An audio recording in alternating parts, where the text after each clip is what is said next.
જે ભારત એક સમયે દૂધની અછતનો સામનો કરતું હતું તે 1998 સુધીમાં અમેરિકાને પાછળ છોડીને વિશ્વનો સૌથી મોટો ઉત્પાદક દેશ બની ગયો. ડૉક્ટર કુરિયનની આગેવાનીમાં અમૂલે માખણ, ઘી, ચીઝ અને બીજા ઉત્પાદનો બનાવવાનું શરૂ કર્યું. પોલ્સન બટરને ટક્કર આપવા માટે અમૂલે પણ પોતાનું બટર લોન્ચ કર્યું. ત્યારે પહેલીવાર અમૂલ બટર લોકોએ ખાધું. અહીંયા સુધી તો યુનિયનને ખૂબ જ તરક્કી કરી, પણ અમૂલ બટર લોન્ચ થતાં જ યુનિયનને સૌથી મોટો ફટકો લાગ્યો. કેમ કે તેની પહેલાં લોકો પોલ્સન બટર ખાતા હતા, જેનો ટેસ્ટ એક તો નમકીન, કેમ કે શેલ્ફ લાઈફ વધારવા માટે કંપની તેમાં મીઠું નાખતી હતી અને ઘણા દિવસો જૂના વાસી ક્રીમમાંથી પોલ્સન બટર બનાવવામાં આવતું, તેથી થોડો ખાટો, થોડો નમકીન ટેસ્ટ આવતો હતો, જે અમૂલ બટરમાં નહોતો.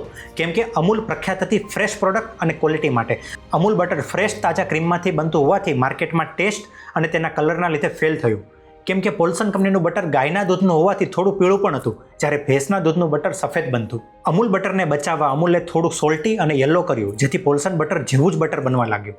ડૉક્ટર વર્ગીસ કુરિયન થોડા સ્ટ્રિક્ટ ટાઈપ વ્યક્તિ હતા. એમને આ વાત જરાય ગમી નહીં, કેમ કે ફ્રેશનેસ અને ક્વોલિટી માટે જ તેમણે કામ કર્યું હતું. પણ ધીરે ધીરે તેમને સમજ આવી ગઈ કે કંપની ત્યારે જ ફાયદામાં રહેશે જ્યારે લોકોને તેની પસંદની પ્રોડક્ટ આપવામાં આવશે.